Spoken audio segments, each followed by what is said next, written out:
बिल्कुल यूसुफ, यकीनन spin track हम ओपोनेंट के लिए तो बना रहे हैं, लेकिन हमारे खिलाड़ी, हमारे बैटर्स भी उस पर अच्छा परफॉर्म करें। इसके साथ साथ इनक्लोजर्स में टिकट्स के हवाले से अगर हम बात करें, यकीनन शायकीन को वापस स्टेडियम में लाने के लिए और पाकिस्तान को एक मुकम्मल तौर पर होम ऑफ टेस्ट क्रिकेट बनाने के लिए क्या लगता है स्ट्रैटेजी कितनी अच्छी है? देखें हिफ्ज़ा, मेरे ख्याल में बड़ा अच्छा फैसला है कि लोगों को ज़्यादा से ज़्यादा अट्रैक्ट करने के लिए मुफ्त दाखिला किया गया, जिसमें जितने भी जो स्टेडियम के अंदर वीआईपी में जितने भी क्राउड क्लोजर हैं उसमें दाखिला मुफ्त होगा। सिर्फ जो वीवीआईपी हैं वहाँ पर कि 800 रुपये 1000 रुपये का टिकट रखा गया है, ये पूरे मैच के लिए होगा। और उसके बाद जो वनडे और T20 मैचेस होंगे उनमें 400 से लेकर 3000 तक का जो टिकट्स हैं उसकी आज जो सेल उसका आगाज़ हो चुका है। क्योंकि पाकिस्तान में टेस्ट क्रिकेट कम होती है, लोगों की दिलचस्पी भी ज़्यादा नहीं होती, इसलिए लोगों को ज़्यादा से ज़्यादा मैदान की तरफ आने का मौका मिलेगा, मुफ्त आकर मैच देखें और इन्जॉय करें। और जहाँ तक आपने बात की स्पिन ट्रैक की, यकीनी तौर पर उनके पास भी 3 स्पिनर हैं, जिसमें सबराइन है, स्नोरन है और उसके बाद सिमन हार्मर है। ये अच्छे स्पिनर उनके हैं जिनका जायज़ा साहब ने जिक्र किया था कि उनके तजर्बाकार स्पिनर है और पाकिस्तान के ख़िलाफ़ उनकी जो परफॉर्मेंस है वो भी अच्छी रही है। थोड़ी सी हमारे लिए पॉजिटिव चीज़ है कि 2021 में जब टूर किया था साउथ अफ्रीका ने, एक मैच खेला गया था पिंडी और दूसरा कराची में, तो उन दोनों मैचेस में पाकिस्तान की टीम ने कामयाबी हासिल की थी। और उसके बाद जब पाकिस्तान की टीम ने अभी हाल ही में दिसंबर में जो 2024 और 2025 के शुरू में पाकिस्तान ने दौरा किया, वहाँ 2 टेस्ट मैचेस खेले थे। केप टाउन में एक जोहान्सबर्ग में मैच था जिसमें पाकिस्तान की टीम को टेस्ट मैच में नाकामी का सामना करना पड़ा। मेन मकसद यही था कि जो उनकी कंडीशन उनमें वहाँ पर साउथ अफ्रीका को हराना यकीनी तौर पर पाकिस्तान के लिए हमेशा चैलेंज रहा है। अब चूँकि उनकी टीम पाकिस्तान की जगह पाकिस्तान की सरजमीन पर आ रही है, तो यहाँ पर हम अपनी मर्ज़ी से पिचेस बनाएंगे और जिसके लिए इत्तलात यही है कि पाकिस्तान क्रिकेट बोर्ड कज़ाफ़ी स्टेडियम के साथ साथ रावलपिंडी स्टेडियम में भी स्पिन ट्रैक बना रहा है ताकि स्पिन जाल में उनको फंसाकर ये सीरीज़ अपने नाम की जाए, क्योंकि इसमें पॉइंट्स की बड़ी अहमियत है। ICC वर्ल्ड चैम्पियनशिप का ये हिस्सा है, इसलिए पाकिस्तान क्रिकेट बोर्ड और जो सिलेक्शन कमेटी है, इंतजाम जितने सारे लोग कर रहे हैं, वो ये चाह रहे हैं कि पाकिस्तान की टीम अपने जो वर्ल्ड टेस्ट चैम्पियनशिप का जो आगाज़ उसका अच्छे तरीके से करे, अच्छी परफॉर्मेंस के ज़्यादा से ज़्यादा पॉइंट्स अपने हासिल करें। लेकिन यूसुफ, मेरा ख्याल है मुफ्त दाखिले के साथ लंच बॉक्स दे दें तब भी शायद आना मुश्किल होगा। लाहौर का वेदर अभी ऐसा नहीं है कि आप बगैर छत के स्टेडियम के धूप में बैठकर मैच देख सकें, लेकिन जाहिर है ये टेस्ट मैच हैं वो डे मैच। आजकल तो चूँकि मौसम थोड़ा सा बेहतर हुआ है, इसलिए मेरे ख्याल में थोड़ा सुबह के वक्त में और शाम के वक्त में लोग आ जाएंगे, दोपहर में थोड़ी सी उनको प्रॉब्लम होगी। लेकिन चूँकि लाहौरियों के पास टाइम भी ज़्यादा होता है, वो क्रिकेट के दीवाने भी, और ऊपर से जैसे कि जिक्र किया गया कि बाबर आजम भी एक्शन में होंगे, तो मेरे ख्याल में बाबर आजम के फैंस की बहुत बड़ी तादाद है आप लाहौरियों को वेला कहना धूप में भी देखने के लिए यकीनी तौर पर स्टेडियम का रुख करेगी। मैं यूसुफ आपसे प्रोग्राम के बाद जानना चाहूँगी आपकी लाहौरियों को लेकर जो जजमेंट है वो क्यों ऐसी है, हम इस पर बात करते हैं। आप वेला कहना चाह रहे हो, उन्हें आसान अल्फाज में माइंड कर देंगे लाहौरी।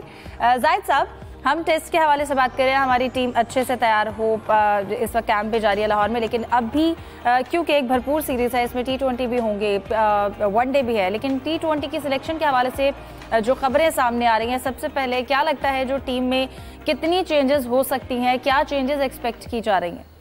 देखिए, पहले तो 2 टेस्ट मैचेस हैं, एक लाहौर में एक रावलपिंडी में है, 20 को रावलपिंडी में है, इसके बाद एक T20 रावलपिंडी में, जबकि 2 T20 मैच कज़ाफ़ी स्टेडियम में, फिर फैसलाबाद 18-19 साल के बाद 3 वनडे मैचेस की मेज़बानी करेगा। तो T20 का ज़ाहिर जिक्र इसलिए होना है कि बेसिकली ये जो T20 सीरीज़ है और इसके बाद ट्राई सीरीज़ भी है, ये सारी वर्ल्ड कप की तैयारी है, क्योंकि वर्ल्ड कप भी ज़्यादा दूर की बात नहीं है। तो एशिया कप में पाकिस्तान ने फ़ाइनल खेला और लगता तो ऐसा था पूरे टूर्नामेंट में कि शायद हम आउट हो जाएंगे, फ़ाइनल तक नहीं पहुंचेंगे, लेकिन ज़ाहिर है ये क्रेडिट तो टीम को देना चाहिए कि कम अज़ कम हमने वहाँ फ़ाइनल खेला। और एशिया की दूसरी बेस्ट टीम जिसको अफगानिस्तान कहते थे वो पहले ही आउट हो गई थी।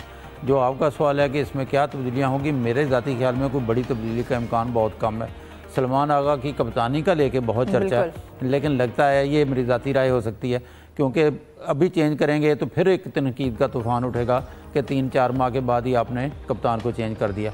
परफॉर्मेंस की बेस पर सलमान आगा कभी नहीं आते टीम में, बल्कि टीम में जगह भी नहीं बनती, एज अ कैप्टन भी नहीं बनती। जो प्रेशर वाला मैच था एशिया कप में हमने देखा, वहाँ ज़रा बुखलाए हुए थे, अपने शायद आसान काबू में नहीं रख सके, बहुत से गलत फैसले किए सलमान आगा ने। फिर जो है कैप्टन की अपनी परफॉर्मेंस बोलती है, अगर कोई फैसले गलत भी हों तो अपनी परफॉर्मेंस इतनी अच्छी होती है जो कवर कर जाती है। ये दोनों चीज़ें सलमान आगा की फेवर में नहीं जाती। अगर कोई चीज़ फेवर में जाती तो यही है कि जब बनाया ही है सलमान आगा को तो उनको इतना टाइम क्यों नहीं दिया, और जबकि अब 4 माह रहते हैं। तो मुझे लगता है कि साउथ अफ्रीका के खिलाफ सीरीज़ और इसके बाद ट्राई सीरीज़ होने जा रही है श्रीलंका, अफगानिस्तान और पाकिस्तान के दरमियान, हो सकता है वहाँ तक इनको चांस मिले कि इनको मज़ीद चांस दे दिया जाए। तो जहाँ तक बॉलिंग का तल्लक है तो इतनी बड़ी अहमद दानियाल हो सकता है टीम में आ जाएँ, इतनी ज़्यादा चेंज मुझे दिखाई देती नहीं है कि बाहर से कोई ऐसा प्लेयर बैठा हो जिसे हम कहें वापस आएँ। हाँ, बार बार बाबर और रिजवान का हम जिक्र करते हैं और मैं तो रिजवान का काफ़ी फेवर में भी होता हूँ। मोहम्मद हारिस अगर एक रन आउट ना मिस करते तो हो सकता है पाकिस्तान बेहतर पोजीशन में होता। इतनी अच्छी कीपिंग की नहीं हारिस ने, इनिंग्स एक दो अच्छी खेल गए थे, लेकिन अब ये देखना है कि बाबर और रिजवान को पहले टेस्ट मैच में ट्राई करते हैं तो वो कितनी फॉर्म में है या कितना उनका एतमाद बहाल है, उनको टीम में लेना चाहिए या नहीं लेना चाहिए। सलीम साहब, आपको क्या लगता है, क्योंकि हम सिलेक्टर्स और अगर हम माइक हैसन की बात करें, कोच की बात करें, इनकी एक स्टेटमेंट है, पीसीबी की राय कुछ और है, अगर हम कैप्टनसी के हवाले से बात करें, आपको क्या लगता है अगर सलमान अली आगा को बरकरार रखते हैं, सिर्फ ये बात जस्टिफाई करती है कि क्योंकि उन्हें टाइम देना चाहिए, या उनकी अगर चेंज किया जाता है तो कौन ऐसा ऑप्शन है हमारे पास? देखिए, आज ही मैंने बड़ी डिटेल इस पे स्टोरी दी है, एक साइड हमारे पास थी सारे लोगों से बात करके, क्योंकि सामने आके कोई बात करने को तैयार नहीं है। उसके मुताबिक कोच माइक हैसन और सेलेक्टर, ख़ासतौर पर एक बाइख्तियार जो सेलेक्टर है, वो चाहते हैं कि सलमान अली आगा ही कंटिन्यू करें। उनका कहना है कि वर्ल्ड कप भी अब करीब है, इतनी जल्दी कोई चेंज नहीं होना चाहिए।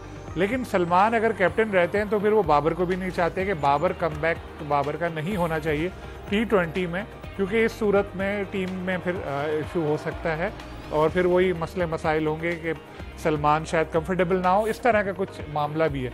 यानी दोनों चीज़ें एक साथ कनेक्ट हैं। जहाँ तक पीसीबी का ताल्लुक है, पीसीबी के कुछ लोग चाह रहे थे बाबर को एशिया कप में भी भेजने, मैंने आपको बताया था पहले भी कि, लेकिन वो ज़ाहिर है कोई इंजर्ड होता तभी वो जा सकते थे, तो नहीं जा सके। वो चाहते हैं कि बाबर कम बैक करें, लेकिन जब दो बड़े या कुछ लोग बड़े एक साथ मिल रहे हैं जो टीम मैनेजमेंट के हैं, तो उनके लिए थोड़ा इधर मुश्किल हो सकती है।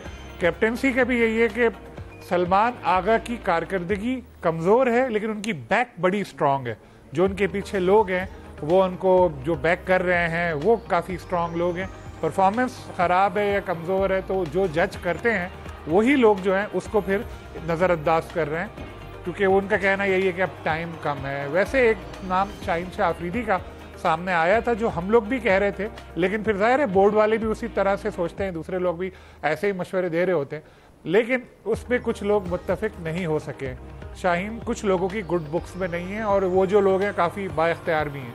तो अभी बज़ाहिर ऐसा लगता है कि शायद सलमान ही कंटिन्यू करें और पीसीबी को भी साउथ अफ्रीका के खिलाफ सीरीज और फिर वर्ल्ड कप में भी रखे। लेकिन जिस तरह मैंने कहा कि डिस्कशंस ऑन गोइंग है, बातचीत इनकी डेली बिल्कुल, और ये भी डिस्कशन है कि हम नए टैलेंट को मौका देना चाहते हैं T20 स्क्वाड में, पुराने लोगों को ट्राई करने की बजाय, उनके फॉर्म चेक करने की बजाय। लेट्स से जो डिस्कशन चल रही है वो फाइनल डिसीजन तक कहाँ पहुँचती हैं, डिस्कस करेंगे अपनी एक ब्रेक के बाद। हमारे साथ